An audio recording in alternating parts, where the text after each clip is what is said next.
आवाज आ रही है?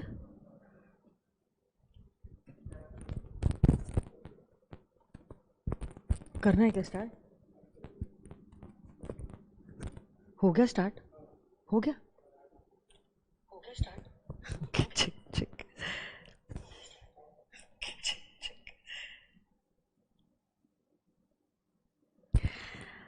Okay, so very good afternoon to all my dear friends.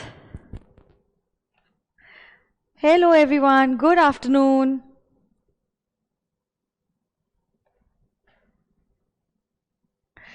So I guess I'm audible as well as visible.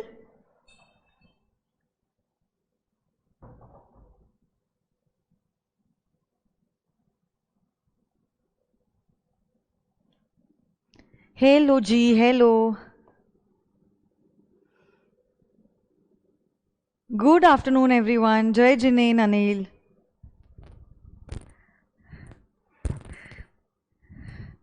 Okay. So I think we'll wait for a minute for the rest of the students to join in, and then I'll start with the content.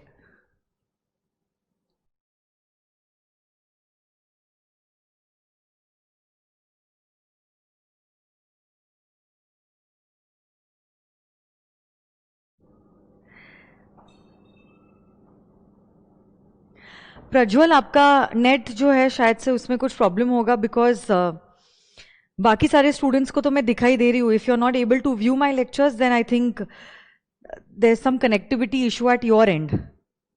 जय Jinen Surana, Karan Surana ji, hello.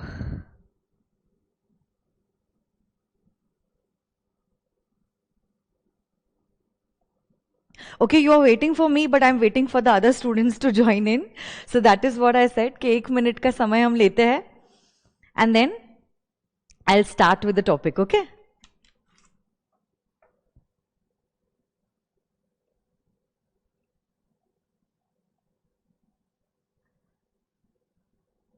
I'll be taking class tomorrow also on YouTube, okay? और फिर Saturday, Sunday छुट्टी. I'm doing good, Sanya. Thank you so much. How are you? Jai Jinein Tisha. Love you too, Neha. Thank you so much, Rushikesh. Thank you. Hello Ji Rohan.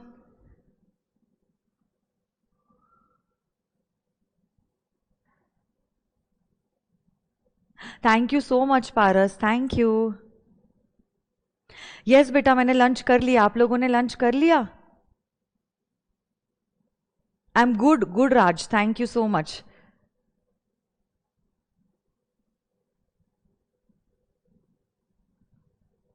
चलो शुरू करते हैं.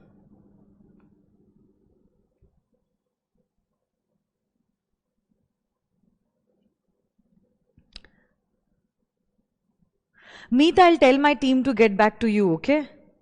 Let the class get over, I'll communicate your message with them. Is that fine? And what was your issue relating to?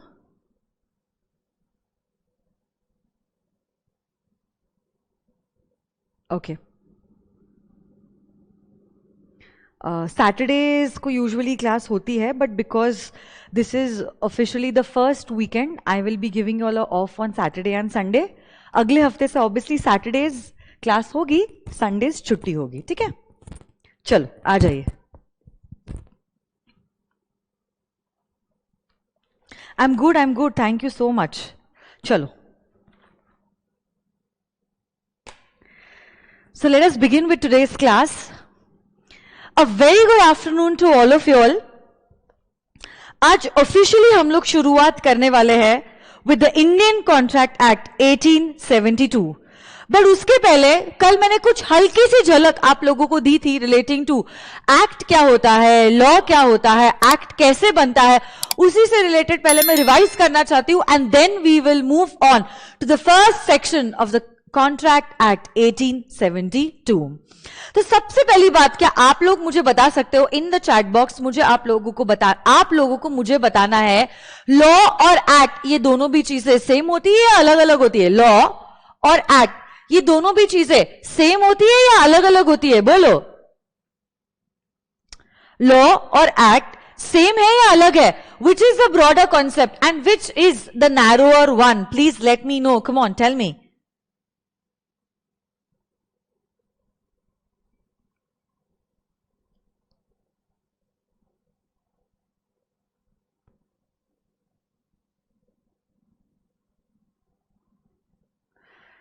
Hello everyone, I have started with the class. So it is a personal request to all of you all. Please stop chatting and answer to my questions.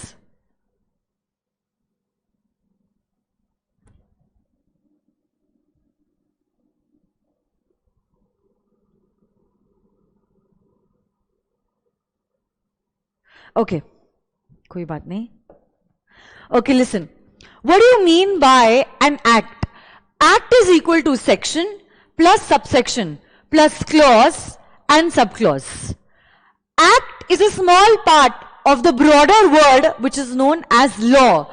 So law equals to an act plus rules as well as case laws. कोई भी act कैसे बनता है? After the constitution was made, what happened is, first of all, the concerned ministry people would make a draft of an act that they used to or they wanted to propose. यही draft जो है, it used to be laid down in both the houses of the parliament. Once it was passed in both the houses of the parliament, it used to go to the president for his consent, after which it used to become an act. और यही act official gazette में publish होता है, जिससे आम जनता को पता चलता है कोई भी नए कानून के बारे में. यस और नो गाइस? कल मैंने आपको यह भी बताया था, हम लोग जो एक्ट पढ़ने वाले हैं उसी एक्ट का नाम है Indian contract act 1872. Indian contract act 1872, Indian का आई कैपिटल, कॉन्ट्रैक्ट का सी कैपिटल, एक्ट का ए कैपिटल. और मैंने आपको यह भी बात बताई थी कि यहां पे क्यों एक्ट के नाम में हर एक वर्ड का पहला लेटर जो है वो कैपिटल में लिखा गया है. बिकॉज आप लोग सब जानते हो, कानून की दुनिया ये अपनी दुनिया होती है, ये अपने सपने खुद सजाता है और ये अपनी दुनिया खुद बसाता है. तो हो सकता है a particular word could mean something in a particular act and it could mean totally something different in some other act. जैसे शब्द एक माइनर बट उसी के मतलब अनेक. कॉन्ट्रैक्ट एक्ट में कुछ एक मतलब, मैरिज से रिलेटेड लॉज में कुछ और मतलब, और वोटिंग से रिलेटेड कानून में कुछ और ही मतलब है. तो अब अगर शब्द एक है और उसके मतलब अनेक है, now there has to be a way of presenting the words in such a manner that we are trying to convey a message by the presentation way. So whenever we present the name of an act, कोई भी कानून का नाम जब आप लिखते हो, कोई भी मतलब, it can be either the Indian contract act और द कंपनीज एक्ट 2013 और द नेगोशिएबल इंस्ट्रूमेंट्स एक्ट 1881 और the limited liability partnership act 2008, चाहे कोई भी कानून क्यों ना हो, इनकम टैक्स एक्ट हो, जीएसटी एक्ट हो, कोई भी कानून का नाम जब आप प्रेजेंट करते हो, हर एक वर्ड का पहला letter will always be in capital. जब मैं एक्ट लिखती हूं with a capital A, what I mean to say is that now this has become a particular piece of legislature which you have to follow if it is applicable to you. तो इसी से हम लोग शुरुआत करना चाहते हैं with the first section of the Indian Contract Act 1872. What is section number 1 talking about? Okay. Section number 1.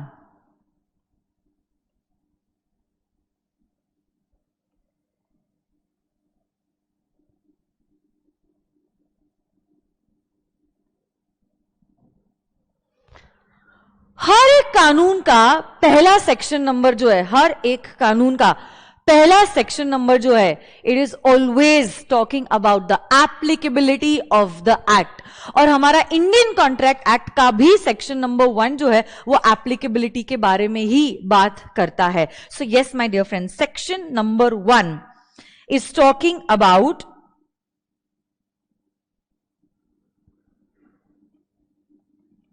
the applicability of the act.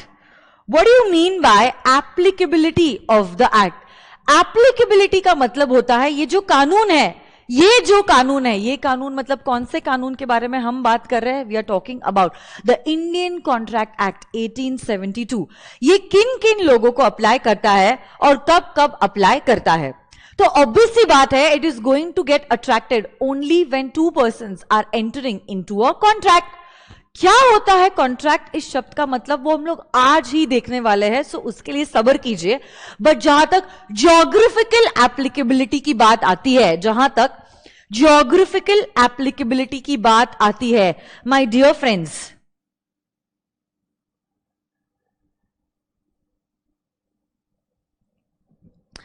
this act applies to whole of India. This act applies to whole of India. Indian Contract Act 1872 is applicable to the whole of India. आप लोग अब सब जानते हैं, कुछ बच्चे गलत जवाब दे रहे हैं, ममता एंड ऐश्वर्या.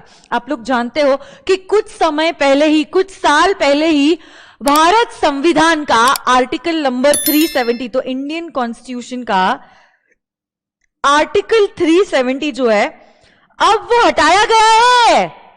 370 हटाने के वजह से, भारत संविधान का आर्टिकल नंबर 370 हटाने के वजह से, अर्लियर जो हमने जम्मू एंड कश्मीर को स्पेशल स्टेटस दिया था, अब ये स्पेशल स्टेटस हम उनको नहीं देते हैं after removing article 370 from our Indian constitution.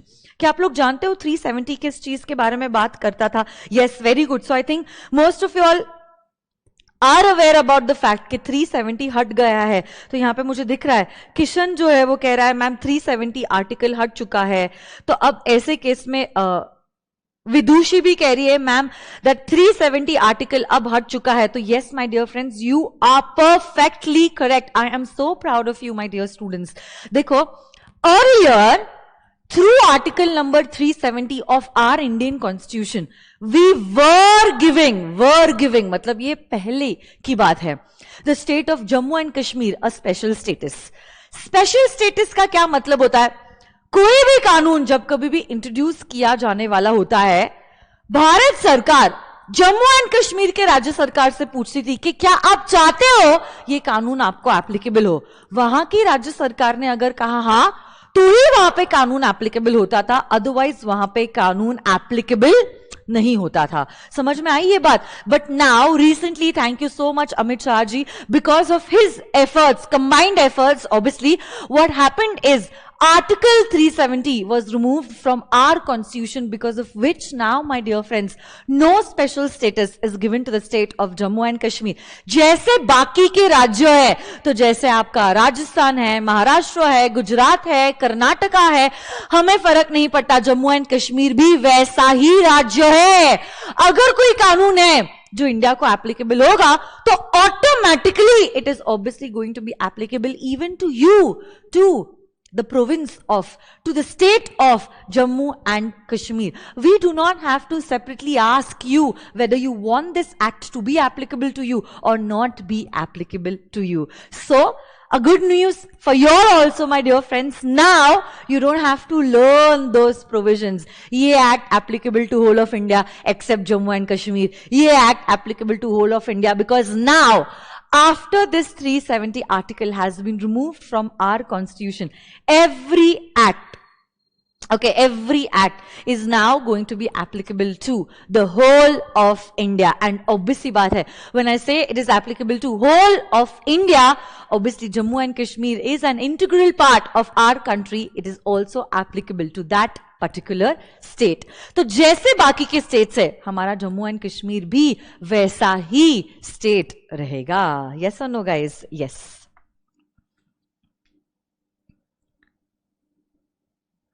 So can you all please tell me, आज के समय पे आर्टिकल 370 निकलने के बाद अगर कोई आपको पूछता है what is the geographical applicability of the Indian Contract Act 1872, what is going to be your answer? My dear friends, the answer to this question is going to be, this act is going to be applicable to the whole of India. Come on, tell me, it is applicable to the whole of India. It is applicable to the whole of India.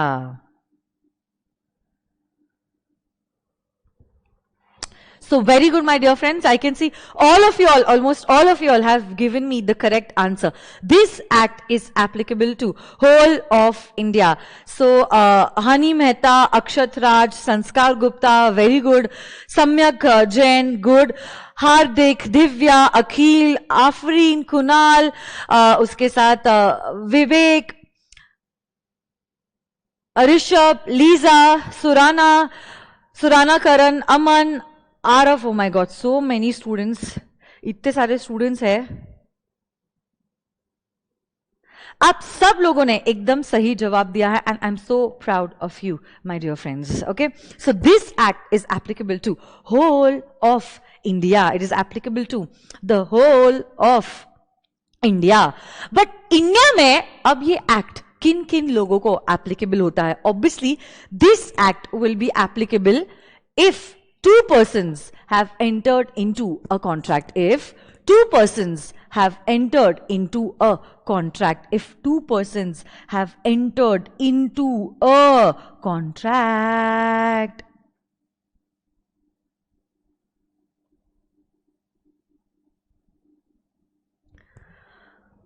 Now the question arises, what do you mean by a contract?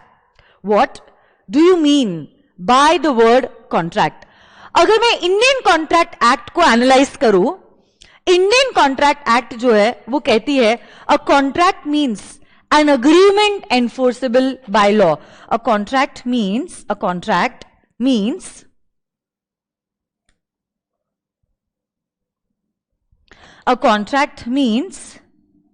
Act के हिसाब से an agreement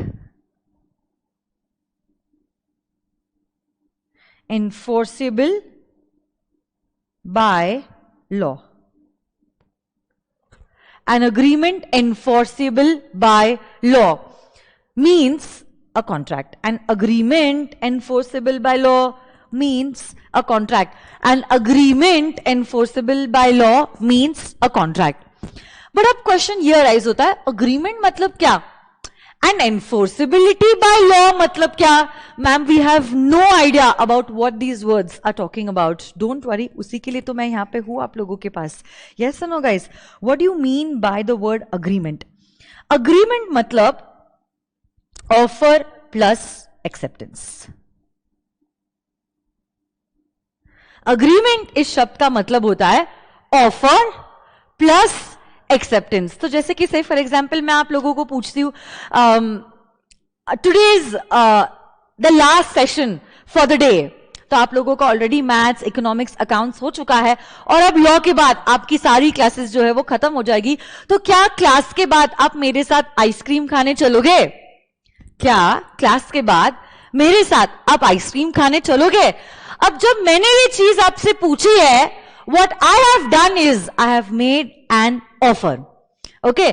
और अब देखो कुछ बच्चे कह रहे हैं yes ma'am of course yes why not. तो तुषार ने हाँ कहा है, जीत ने हाँ कहा है, जतिन ने हाँ कहा है, कुशल ने हाँ कहा है, सुमित ने हाँ कहा है, हर्षिता ने हाँ कहा है, दिव्या, जीत, सम्यक, स्विफ्ट, फिर उसके बाद ओम. आप सब लोग जो है, नेहा, हर्ष, अमित, सब लोग कह रहे हैं yes ma'am of course yes why not, we would love to come for an ice cream with you. तो अब देखो यहां पे क्या हुआ है, मैंने आपको ऑफर दिया है कि क्लास के बाद क्या हम लोग सब आइसक्रीम खाने चले, और आपने इसी चीज को एक्सेप्ट किया है. मेरा ऑफर और आपका एक्सेप्टेंस मेक्स एन अग्रीमेंट. देखो डे टू डे लैंग्वेज में भी आपने ये शब्द को कभी सुना होगा, अग्रीमेंट मतलब to agree on a particular thing. So what have we agreed?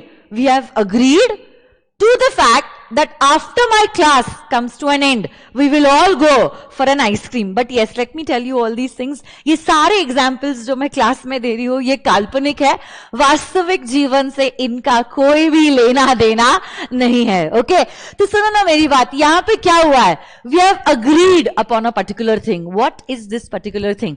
That after my class gets over, we will all go for an ice cream and I will be treating you all. तो मैंने आपको दिया है एक offer और आपने इसी offer को दिया है एक एक्सेप्टेंस. तो माना जा सकता है, क्या माना जाएगा? कि हमारे बीच में हुआ है एक अग्रीमेंट. हमारे बीच में क्या हुआ है बोलो तो बच्चों? हमारे बीच में हुआ है एक अग्रीमेंट, जहां मैंने आपको ऑफर दिया और इसी ऑफर को आपने दिया है एक्सेप्टेंस. बट अब देखो, अग्रीमेंट तो होना जरूरी है, बट अग्रीमेंट के साथ साथ एक्ट कहती है there should also be enforceability by law. What do you mean by enforceability by law? Enforceability by law का यह मतलब होता है that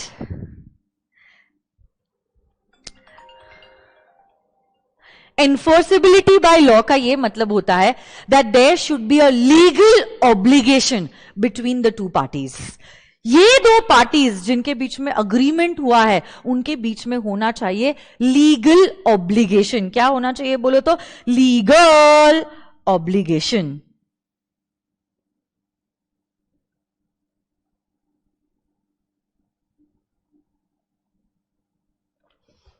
There should be a legal obligation. So basically, what should happen between us should be of a commercial nature.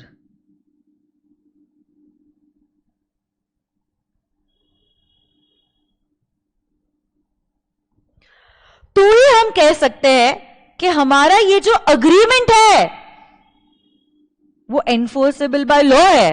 और अगर वो enforceable by law है then we can call it as a contract. Don't worry, I will be explaining you all this examples. I will be explaining you all this concept through lot of examples.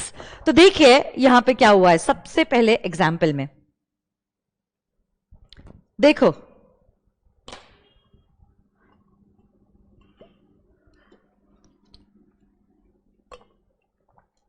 सबसे पहले example में ऐसा कुछ हुआ है कि एक दिन क्या होता है, कटरीना जी जो है वो सलमान को चाय पे बुलाती है. कटरीना जी जो है वो सलमान को चाय पे बुलाती है. सो बेसिकली अब कटरीना ने एक ऑफर दिया है. कटरीना ने एक ऑफर दिया है. किसे दिया है ये ऑफर? सलमान को. सो बेसिकली जो पर्सन ये ऑफर दे रहा है, जो पर्सन ये ऑफर दे रहा है उसे कहते हैं एज द ऑफरर. तो हमारे एग्जाम्पल में Katrina ji is the offerer, whereas Salman भाई इज द ऑफरी. जिस पर्सन को ये ऑफर दिया गया है उसे कहते हैं एज द ऑफरी. तो देखो यहां पे क्या हुआ है, कटरीना जी ने सलमान जी को एक ऑफर दिया कि आज शाम को क्या आप मेरे घर पे चाय पीने आओगे. And Salman accepted the offer. Salman accepted this offer. तो ऑफकोर्स सलमान कहते हैं of course Katrina, why not, I would love to come at your place for a cup of tea. तो देखो यहां पे क्या हुआ, एक जन ने ऑफर दिया है और दूसरे जन ने इसी ऑफर को एक्सेप्ट किया है. अब देखो शाम का 5 बजे का समय दिया गया था सलमान भाई को for the cup of T. Unfortunately Salman जो है वो कटरीना के घर पे चाय पीने नहीं आते हैं. बेचारी वेट करती रहती है, 5 के 6, 6 के 7, 7 के 8, डिनर टाइम हो जाता है, फिर भी उन्होंने नहीं आता है. फिर भी उन्होंने नहीं आता है, नहीं आए सलमान भाई. अब ऐसे केस में सवाल ये उठता है, just keep the answer to yourself, later on I will ask you all the answers and then you can give me the answers. क्या कटरीना और सलमान के बीच में अग्रीमेंट हुआ है? अच्छा, इस सवाल का जवाब दीजिए. क्या कटरीना और सलमान के बीच में अग्रीमेंट हुआ है? Did they agree to a certain thing? क्या दोनों के बीच में अग्रीमेंट हुआ है? तो यस, लव माहेश्वरी ने यस कहा है, राघव ने यस कहा है, मनीषा ने यस कहा है, सुविधि ने यस कहा है, विनोद ने यस कहा है। तो यस माय डियर फ्रेंड्स, एकदम सही जवाब। दोनों के बीच में जो हुआ है वो अग्रीमेंट हुआ है, because both of them have agreed to meet at Katrina's place for a cup of tea today in the evening at 5 o'clock। But क्या दोनों के बीच में कॉन्ट्रैक्ट हुआ है? आज अगर सलमान कटरीना के यहां पे नहीं आए हैं, क्या कटरीना सलमान के अगेंस्ट केस फाइल कर सकती है कि हे सलमान, देखो आपने किए गए वादे को तोड़ा है, नाउ आई विल स्यू करना मतलब केस फाइल करना। Can Katrina ji file a case against Salman? Did Salman break the contract? सोचते हम इस बारे में, सोचो कि क्या कटरीना जी सलमान के अगेंस्ट केस फाइल कर सकती है? Think about it, okay? Currently I am not giving you the answer, we will discuss it later on. दूसरा एग्जाम्पल देखो यहां पे क्या हुआ है। इन एग्जाम्पल नंबर 2, विराट ने अनुष्का जी को एक वादा किया, कहा Anushka today evening I will gift you a diamond ring. देखो क्या वादा किया है, कहा है Anushka I really love you and I would love to give you a diamond ring today on our wedding anniversary. So assuming कि आज उन लोगों की एनिवर्सरी है, now विराट told अनुष्का कि आज वेडिंग एनिवर्सरी के ओकेजन पे मैं आपको एक डायमंड रिंग गिफ्ट करना चाहता हूं। सो बेसिकली यहां पे दो लोग हैं, एक विराट और दूसरी है अनुष्का जी। तो जो पर्सन ऑफर दे रहा है he is the offeror, that is Virat, और अनुष्का जी ने उसी ऑफर को एक्सेप्ट कर लिया ना। देखो आपकी स्क्रीन पे, she has accepted this particular offer, she has accepted this particular offer. So देखो यहां पे ऑफर है और यहां पे एक्सेप्टेंस है। तो क्या यहां पे दोनों पार्टीज के बीच में अग्रीमेंट हुआ है? Have they agreed upon a common thing? Of course yes, यही चीज पे उन्होंने अग्री किया है कि वो डायमंड रिंग देगा और ये डायमंड रिंग एक्सेप्ट करेगी। Unfortunately my dear friends, because of this lockdown, जो और जैसी रिंग के बारे में विराट सोच रहे थे, he could not find it and thus he was not able to give this diamond ring to Anushka on the occasion of their wedding anniversary. सवाल आपसे यह है, पहले तो मुझे इस सवाल का जवाब दो, क्या विराट और अनुष्का के बीच में अग्रीमेंट हुआ है?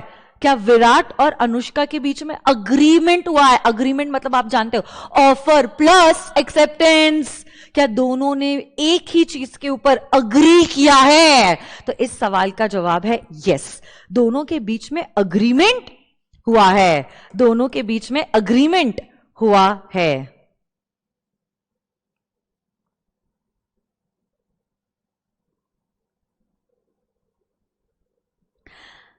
बट क्या कॉन्ट्रैक्ट हुआ है दोनों के बीच में? सवाल यह है, क्या कॉन्ट्रैक्ट हुआ है? अग्रीमेंट तो हुआ है, बिकॉज एक ने ऑफर दिया है, दूसरे ने उसी ऑफर को एक्सेप्ट किया है। So basically they are thinking about the same thing in the same sense at the same time. Agreement तो हुआ है no doubt between both the two parties, but question ये अराइज होता है, क्या दोनों के बीच में कॉन्ट्रैक्ट हुआ है? Think about it, come on, think think think think think, keep the answer in your mind if you know it, and others who are not able to get the answer keep thinking on it. अब तीसरा example मैं बताना चाहती हूं। तीसरा example देखो, तीसरे example में क्या हुआ है, Aamir and Shahrukh have agreed upon selling and purchasing the car which belongs to Amir. Okay, so basically Aamir अपनी गाड़ी शाहरुख को बेचने वाला है for 50 lakhs. आमिर अपनी गाड़ी बेचने वाला है टू शाहरुख फॉर ₹50 lakhs. अब ऐसे केस में सुनो ना मेरी बात, आमिर ने ऑफर दिया है शाहरुख खान को कि हे शाहरुख, क्या तुम मेरी गाड़ी 50 लाख में खरीदना चाहते हो? शाहरुख कहते हैं, of course yes, why not, I would love to purchase your car for ₹50 lakhs. So basically Aamir गाड़ी देंगे और गाड़ी के बदले में शाहरुख जो है वो देंगे 50 लाख रुपए. आमिर गाड़ी देंगे और इसी गाड़ी के बदले में शाहरुख खान देंगे ₹50 lakhs. तो देखो, आमिर ने अपनी गाड़ी शाहरुख को दे दी और इसी गाड़ी के बदले में शाहरुख ने 50 लाख का चेक आमिर को दिया है. अब ऐसे केस में क्या यहां पे ऑफर और एक्सेप्टेंस हुआ है? ऑफर और एक्सेप्टेंस मतलब क्या यहां पे दोनों पार्टीज के बीच में अग्रीमेंट हुआ है? बोलो ना, क्या दोनों पार्टीज के बीच में अग्रीमेंट हुआ है? Have they agreed to buy and sell the same car for ₹50 lakh? इसने बेचने का वादा किया है और इसने खरीदने का वादा किया है इस कार को फॉर ₹50 lakhs. इस केस में my dear friends, because there is an offer and because there is an acceptance and there is a meeting of minds, we can say that yes, there is an agreement between both the two parties. But is there a contract between both the two parties? Is there a contract between both the two parties is the question.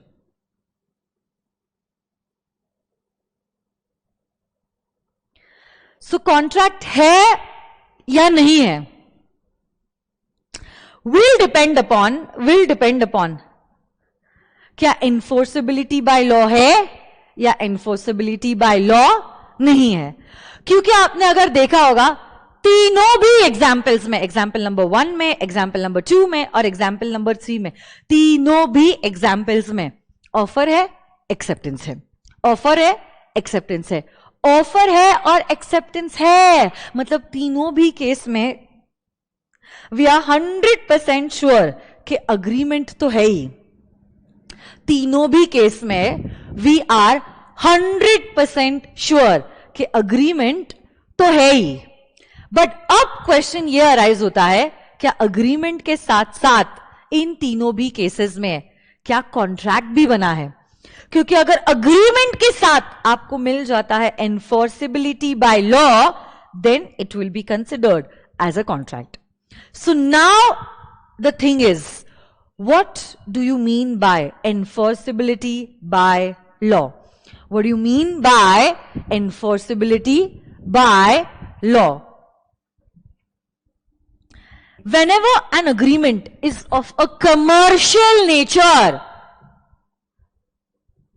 we will say that there is a legal obligation between the two parties. Whenever there is a commercial agreement, so the transaction is of a commercial nature. Commercial मतलब आप जानते हो, consideration involved है, पैसे involved है. We will say that there is a legal obligation, and if there is a legal obligation, there is going to be enforceability by law. And if your agreement is enforceable by law, then you know it will be called as a contract. You know that if your agreement is enforceable by law, then it will be called as a contract. Then it will be called as a contract. तो एक एक करके वापस से ये तीनों भी examples देखते हैं. अब 1 2 3 तीनों भी एग्जाम्पल्स के लिए आप मुझे आंसर देना, कॉन्ट्रैक्ट है या कॉन्ट्रैक्ट नहीं है. पहले वाले केस में आपने मुझे एकदम सही जवाब दिया है, दोनों के बीच में अग्रीमेंट तो है. किसी ने चाय के लिए बुलाया है और दूसरे पर्सन ने चाय के लिए आने का वादा भी किया है, तो मतलब ऑफर है एंड एक्सेप्टेंस है, मतलब दोनों के बीच में अग्रीमेंट है. बट माय डियर फ्रेंड्स, क्या दोनों के बीच में एनफोर्सेबिलिटी है? एनफोर्सेबिलिटी क्यों नहीं है? क्योंकि इनके बीच का जो ट्रांजैक्शन है वो कमर्शियल नेचर का नहीं है, बल्कि है एक सोशल नेचर का. वो कमर्शियल नेचर का नहीं है, बल्कि है एक सोशल नेचर का. देखो, एक दोस्त जब अपने दूसरे दोस्त को घर पे चाय के लिए बुलाता है, उनके बीच में ट्रेड नहीं हो रहा है, कॉमर्स नहीं हो रहा है, यहां पे बुलाया गया है because of a social relationship that they are sharing with each other. So basically ये अग्रीमेंट दोनों के बीच में जो है, this agreement is of a social nature. और अगर ये सोशल नेचर का अग्रीमेंट है, इनके बीच में कॉन्ट्रैक्ट नहीं हो रहा, इनके बीच में कॉन्ट्रैक्ट नहीं हुआ है, ये एक अग्रीमेंट के तौर पे ही रह गया. इनके बीच का अग्रीमेंट कॉन्ट्रैक्ट नहीं बनेगा. और अगर कॉन्ट्रैक्ट नहीं बनेगा, unfortunately Katrina ji will not be able to file a case against Salman. Okay, case number 2.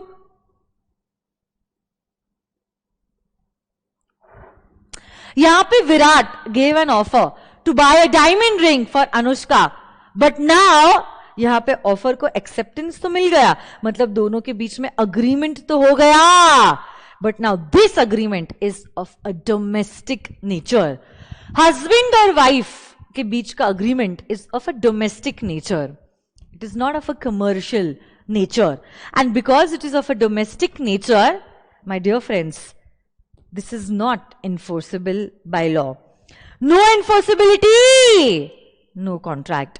No enforceability, no contract. So unfortunately, Anushka will not be able to file a case against Virat. In fact, fortunately we can say that Anushka will not be able to file a case against Virat. नहीं तो फिर मुझे लगता है हर घर के कम से कम 1000 cases court में पेंडिंग होते हैं, क्योंकि हस्बैंड वाइफ तो डेली अपने रूटीन लाइफ में एक दूसरे से कितने ही वादे करते हैं और कितने ही वादे तोड़ते हैं. बट ये जो है इनके बीच में is just an agreement, can not turn into a contract. It is of a domestic nature. It is of a domestic nature. But अब तीसरा वाला एग्जाम्पल, अब बताइए मुझे, जो आमिर और शाहरुख के बीच में जो अग्रीमेंट हुआ है, is this of a commercial nature. यहां पे दोनों बिजनेस कर रहे हैं, एक ने गाड़ी बेची, दूसरे ने गाड़ी 50 लाख में खरीदी. क्या यहां पे दोनों के बीच में हुआ है एक कमर्शियल अग्रीमेंट? जी हां. और क्योंकि दोनों के बीच में हुआ है एक commercial agreement, my dear friends, we can say that there is enforceability by law. And if there is enforceability by law, then it will be regarded as a contract. Getting this or no? तो कोई भी agreement contract कब बनती है? कोई भी agreement contract कब कहा जाता है? Whenever an agreement is enforceable by law, it will be known as a contract. So basically example 1 and 2 are not contracts, but example 3 would be regarded as a contract. जो लोग no no no कह रहे हैं, क्या आप लोगों को अब सही जवाब समझ में आया? Case number 3 is a contract. बेटा आप लोग क्यों ऐसे कह रहे हो कि वो कॉन्ट्रैक्ट नहीं है? किशन, रजनी, अवधूत, तनिष्क, राहुल, मिहिर, तीर्थ, सृष्टि, why you all are saying that it is not a contract?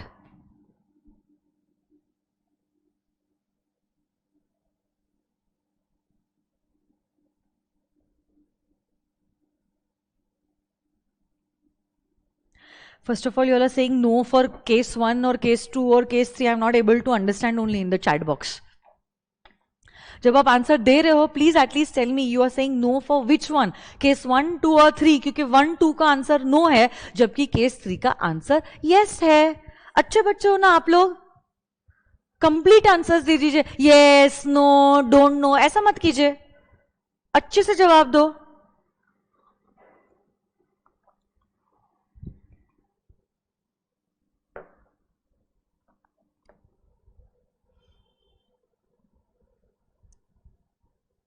तो जैसे ओम ने जवाब दिया है, first 2 are agreements but the third one is contract, वैसे कुछ जवाब लिखिए. जैसे आंचल कह रही है वेरी गुड. राहुल ने कहा है no for 1, no for 2 and 3 for yes. Now I am able to understand what you are trying to say. नहीं तो अभी यस नो उसी के बीच हम लोग खेल रहे थे, है ना? So yes, third case is a contract because offer है, एक्सेप्टेंस है, मतलब दोनों भी पार्टीज के बीच में अग्रीमेंट है, और यही अग्रीमेंट एनफोर्सेबल बाय लॉ है because it is of a commercial nature. दोनों के बीच में बिजनेस हो रहा है, दोनों के बीच में कुछ ट्रांजैक्शन हुआ है, and that is why an agreement enforceable by law will be called as a contract. But देखो, अगर आपकी अग्रीमेंट सोशल या डोमेस्टिक नेचर की है तो आपकी अग्रीमेंट ही रह जाएगी, आपका कॉन्ट्रैक्ट नहीं बनेगा, and it is not going to be enforceable under law. मतलब कल जाके अगर विराट ने डायमंड रिंग ना भी लाई तो भी अनुष्का विराट के अगेंस्ट केस फाइल नहीं कर सकती है। आपके फ्रेंड ने आपको उसकी शादी पे बुलाया, आप उसके शादी पे नहीं गए, क्या आपका फ्रेंड आपके अगेंस्ट केस फाइल कर सकता है? No my dear friends. Why? Because this is a social agreement. या से फॉर एग्जाम्पल आपने एक बर्थडे पार्टी होस्ट की और आपके सारे रिलेटिव्स को बुलाया है, आपके आधे से ज्यादा रिलेटिव्स नहीं आए, क्या आप आपके रिलेटिव्स के अगेंस्ट केस फाइल कर सकते हो? No. Why no? Because this is of a social nature, it is not of a commercial nature. Birthday party host करना एक कॉमर्स नहीं होता है, ट्रेड नहीं होता है, it is not of commercial nature, it is of a social और either अ domestic nature. तो अगर आप चाहते हो कि आपकी अग्रीमेंट कॉन्ट्रैक्ट बने, अगर आप चाहते हो कि आपकी अग्रीमेंट कॉन्ट्रैक्ट बने, then my dear friends this agreement shall be enforceable by law. This agreement shall be enforceable by law. All these PPTs you need not write down because I have separately provided you with the PPT book. अगर आपके पास books अभी तक नहीं पहुंची है, you need not worry. Okay, what you can do is you can pause my lecture and make a note of all these PPT, so there is no loss from your side. Okay, and the books will reach soon, don't worry. Okay, currently what I want you all to do is come down in your notebooks and give the heading contract, और ये चीज लिख दीजिए, contract is agreement plus enforceability by law, and agreement is equal to offer plus acceptance, and enforceability by law मतलब legal obligation होना जरूरी है, मतलब कमर्शियल नेचर। सोशल और डोमेस्टिक अग्रीमेंट्स कभी भी कॉन्ट्रैक्ट नहीं बनते। यस और नो गाइस? बोलो, क्या आपको समझ में आ रहा है?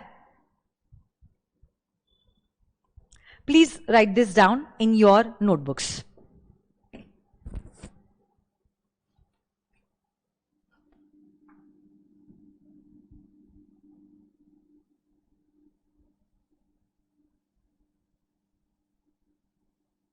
Case number 3 is a contract.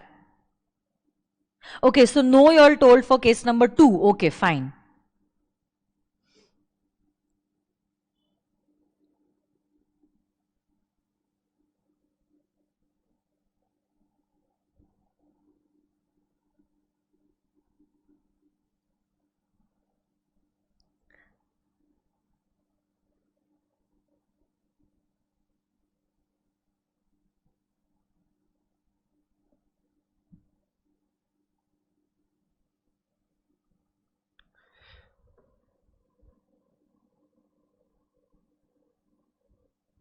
Are you all done with the writing part? स्यू करने का मतलब क्या होता है? SUE, स्यू करने का मतलब होता है किसी के अगेंस्ट केस फाइल करना। Okay, what is written under legal obligation? Legal obligation के नीचे मैंने लिखा है कमर्शियल नेचर, उसके नीचे मैंने लिखा है कमर्शियल नेचर। ठीक है, so I think you all are done with the writing part. I am coming to my text book now. I am coming to my textbook. So this is my textbook. If you have my textbook, please remove it. If you all don't have it, you all need not worry. You all can refer the screen. Okay.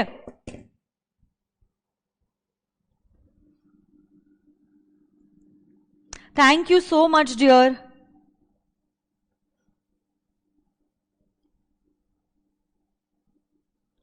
Can we prepare our notebooks after this week? I would recommend start preparing the notebook from day 1 itself, okay? बाद में जैसे जैसे फिर आपका delay और lag होते रहता है, then that lag keeps on increasing and then it becomes difficult. So I would recommend please start maintaining your notebook right from day 1, okay?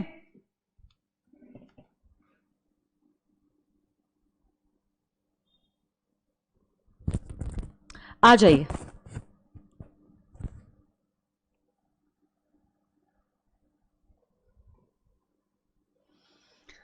So I'm reading the lines that are written in blue, okay?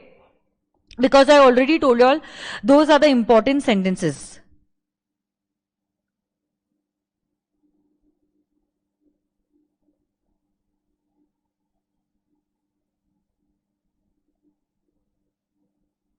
Okay. Contract is the most usual method of defining the rights and duties in a business transaction. So as you all know, contract तभी बन सकता है जब दोनों parties के बीच में कोई बिजनेस ट्रांजैक्शन हो रहा है.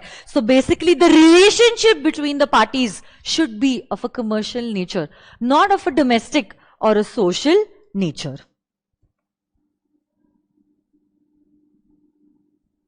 ये वाले सेंटेंस पे आ जाइए. Only those agreements which are enforceable by law are contracts. Only those agreements which are enforceable by law will be regarded as contracts. अब अगर आप देखते हो, what do you mean by the word contract? What do you mean by the word contract? The term contract is defined under section number 2, clause H. अच्छा, एक चीज मुझे आपको बतानी है.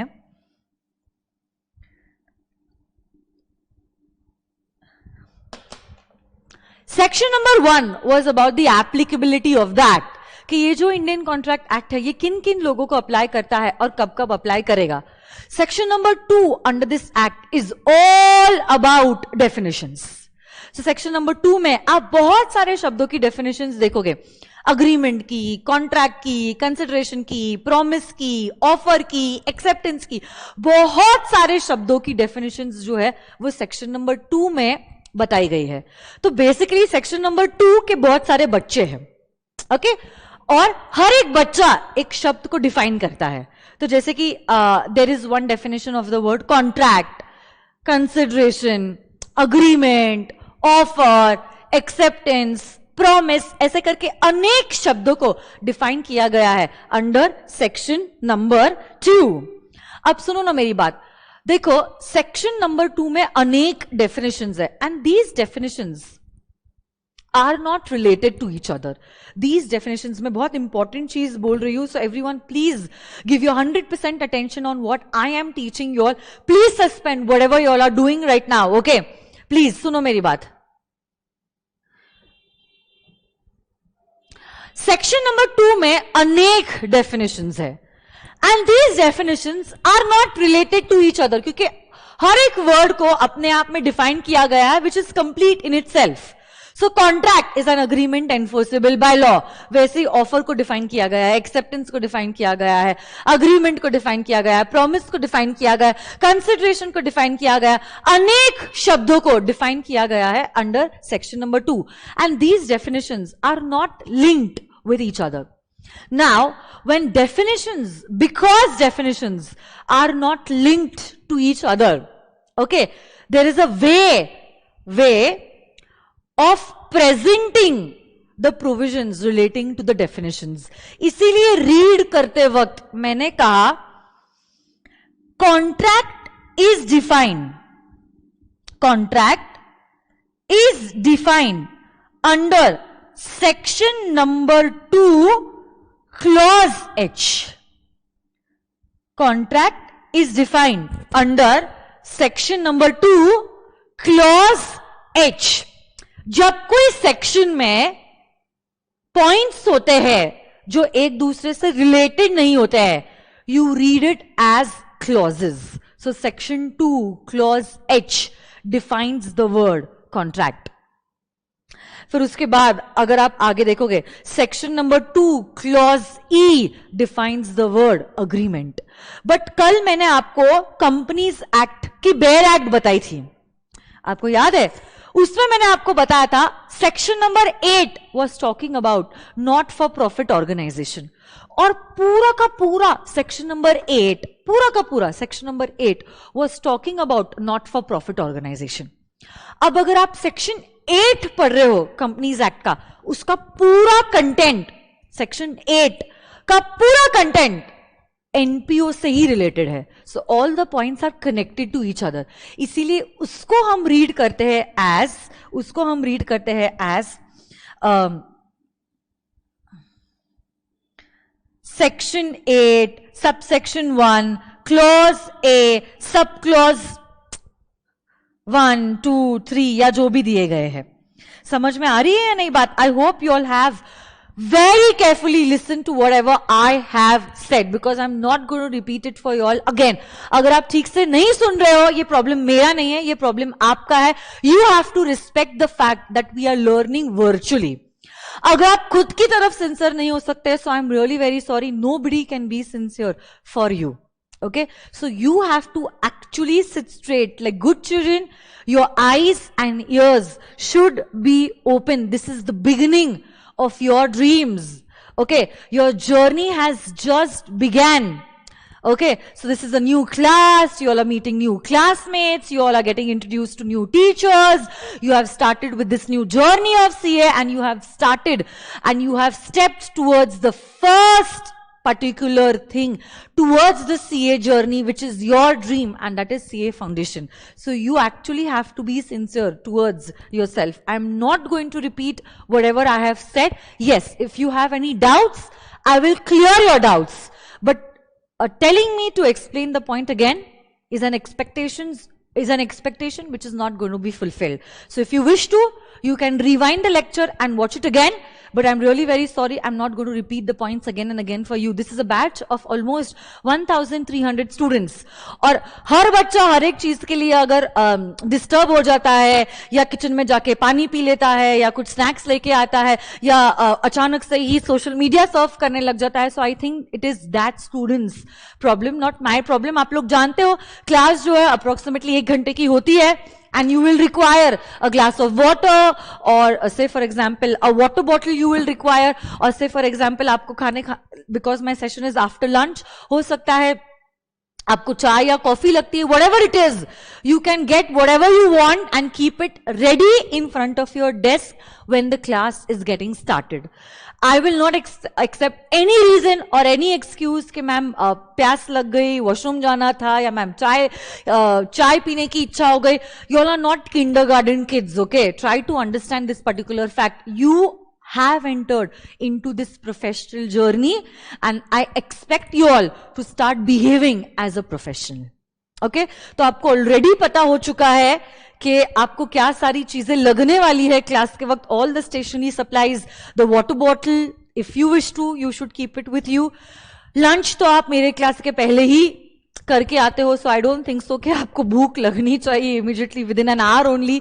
So please your only focus in this 1 hour should be on this subject of law. Okay, बहुत सारी चीजें होगी जो इनफैक्ट सारी चीजें हैं जो आप नहीं सीखने वाले हो, because this subject is totally new to you all. तो मैंने बहुत मेहनत ली है बुक्स बनाने के लिए हो या पीपीटीज बनाने के लिए हो या ये सब्जेक्ट को आपको सिखाने के लिए हो. Okay, from the past 9 years I've been teaching this subject, so I exactly know कौन सी चीजों पे बच्चों को प्रॉब्लम आता है और कहां पे उनको डाउट आ सकता है. So I would request every one of you all to please give their 100% attention to whatever I am teaching. Okay, I hope I have your cooperation. Okay, चलो आ जाइए. So yes, if your section number 2 is talking about definitions, and because the definitions are not related to each other, we read this particular thing as section number 2 clause H. तो अगर आपको कोई पूछता है कि contract इस शब्द को कौन से सेक्शन में डिफाइन किया गया है, आप लोग कहोगे as section number 2 clause H. Getting this और नो माय डियर फ्रेंड्स? और अगर कोई नॉर्मल सेक्शन है जहां पे उसके सारे पॉइंट्स एक दूसरे से रिलेटेड है, फिर जैसे मैंने कल आपको एक्सप्लेन किया था, you are going to read it as section number 8 sub section 1 clause A sub clause 2, या जितना भी कंटेंट उस सेक्शन में उसके हिसाब से उसके सब सेक्शंस या क्लॉजेस या सब क्लॉजेस होते हैं. गेटिंग दिस और no my dear friends? If you have understood it, please give me a thumbs up. और ऐसा हो सकता है I already told you all yesterday कि for me you are not my students, you all are like my younger brother and sister. तो अब obvious सी बात है, जहां पे एक साइड पे मैं आपको एक बड़ी बहन का प्यार देने वाली हूँ, दूसरी साइड पे मेरा अधिकार भी आता है आप पे चिल्लाने का अगर आप कुछ गलत करते हो तो। मुझे अगर कहीं पे भी लगता है कि आप अननेसेसरी चैटिंग पे जा रहे हो, आप टाइम पास कर रहे हो, तो ऑब्वियस सी बात है, please give me the right to even shout at you all. Believe me, this is only for your good, okay? And to maintain the decorum of the classroom. तो मैं आप लोगों को पर्सनल ट्यूशन टीचिंग नहीं दे रही हूँ. This is a class of around 1300 students. So it also becomes my responsibility to maintain the decorum in the class. Otherwise, फिर क्या होगा? आप लोगों का अटेम्प्ट नवंबर में है, हमारा पोर्शन ही समय के अंदर खत्म नहीं होगा. फिर आप खुद डिसाइड करो कि टाइम पास करते करते पढ़ाई करनी है या पढ़ाई करते करते कभी तो भी चलो टाइम पास करना है. That is your call, because physically I have no control on your, whatever is just is virtually. So you have to have that control from within. Okay, तो majority role आपका है, मेरी जिम्मेदारी तो पढ़ाना है. How much you want to take from me is up to you. पढ़ाने तो मैं सबको सेम ही वाली हूं. बाकी कुछ बच्चे हैं जो एग्जामिशन लाएंगे, कुछ बच्चे जस्ट पास होएंगे. So that is because how much you took from me. Yes और no guys? So I hope you all are having that positive attitude कि मैम ने कभी चिल्ला भी दिया तो आप लोगों को बुरा नहीं लगने चाहिए. It is because you did something wrong. Obviously unnecessary तो मैं चिल्लाऊंगी नहीं. It is because something wrong has happened and because I want to take your back on track, क्योंकि आप ऑफ ट्रैक चले गए हो और मैं ऑन ट्रैक आप लोगों को लाना चाहती हूं और इसीलिए मैं चिल्लाऊंगी. अदरवाइज अननेसेसरली मैं भी नहीं चिल्लाती हूं. आई can not behave in a strict manner. अगर आप लोगों के फ्रेंड्स या से फॉर एग्जाम्पल आप लोगों के सीनियर्स ने मेरी अगर क्लास ली होगी, so they might have shared their experience with you and they might have told you that I can not be that strict teacher. So जो भी होगा प्यार से होगा और I hope you'll accept it. Right, guys? Yes. So thank you so much for giving me the right to even shout at y'all if y'all go off track. Okay? वैसे तो जाने नहीं चाहिए, but just in case अगर ऐसा होता है, I might get angry on you. Okay? I'm a very strict teacher. Okay? ठीक है. तो चलो. So yes. 2H is not a subsection, it is a clause. You will be saying it as section number 2, clause H. तो अगर किसी ने आपको पूछा है what do you mean by the word contract, आप कहोगे a contract is an agreement enforceable by law. And contract is an agreement enforceable by law. तो देखो, the term contract is defined under section 2H of the Indian Contract Act. Indian Contract Act, I capital C capital A capital, क्या तुम्हें याद है? हाँ या ना बच्चों? What is this word saying? It says that an agreement enforceable by law is a contract. An agreement enforceable by law is a contract. So basically contract is consisting of two essential elements, agreement and enforceability by law. What do you mean by the word agreement? Agreement is equal to offer plus acceptance. Agreement इस शब्द का मतलब होता है offer plus acceptance. So basically when two parties are agreeing upon the same thing in the same sense at the same time, it is known as an agreement. So offer plus acceptance is known as an agreement. But अगर आप चाहते हो कि आपका agreement contract बन जाए, अगर आप चाहते हो कि आपका अग्रीमेंट कॉन्ट्रैक्ट बन जाए, अग्रीमेंट के साथ साथ होना चाहिए एनफोर्सेबिलिटी बाय लॉ. क्या होना चाहिए? Enforceability by law. What do you mean by enforceability by law? So an agreement to become a contract must give rise to, underline the word, legal obligation. It must give rise to legal obligation. Okay, which means a duly enforceable by law. तो यहां पे आप लोगों के बीच का जो agreement है वो कमर्शियल नेचर का होना चाहिए. It should be legally obliged, तब माना जाएगा it is enforceable by law. So any agreement enforceable by law will be known as a contract. तो क्या है कॉन्ट्रैक्ट? इस शब्द का मतलब contract is agreement plus enforceability by law. और अग्रीमेंट इस शब्द का क्या मतलब होता है? Offer plus acceptance.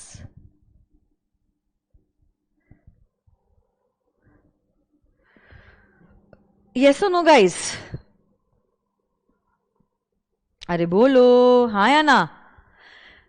आज के लिए एक होमवर्क है, एक सवाल मैं आप लोगों को पूछना चाहती हूं। ये सवाल को सोचो अच्छे से और इस सवाल का जवाब आपको मुझे देना है। कैसे दोगे? You will have to write down the answer of this particular question in the comment section below. So tomorrow before coming to class मेरा भी होमवर्क होगा कि आप सब लोगों के कमेंट्स में पढ़ने वाली हूं and then I will be discussing about the answers that you all gave to me tomorrow. तो आपकी ड्यूटी बनती है कि मैंने अगर कुछ सवाल पूछा है, आप इस सवाल के बारे में सोचोगे और मुझे जवाब दोगे। Okay, these sessions have to be very interactive sessions. It can not be monotonous कि मैं आऊंगी सिर्फ सिखाऊगी और चले जाऊंगी। नो, मैं एक्सपेक्ट करती हूं कि आप भी इन्वॉल्व रहो मेरे सेशंस में और मेरे सवालों का जवाब दो। So for today the homework for you all is you have to research and give the answer in the comments, not in the chat box, in the comments, that which is a wider term. Okay, you have to give the answer to the question, and the question is which is a wider term? Agreement और contract. सोचना है आपको, ऐसे तुरंत जवाब नहीं मिलने वाला है। आज का पूरा सेशन सोचिए मैंने क्या सारी चीजें आपके साथ डिस्कस करी है और फिर आपको मुझे इस सवाल का जवाब नीचे देना है इन the comment section. Okay, which is a wider term, an agreement और अ कॉन्ट्रैक्ट। ओके, सो आज के लिए बस इतना ही। धन्यवाद, कल मिलते हैं। See you all tomorrow. Bye bye guys, take care, see you soon.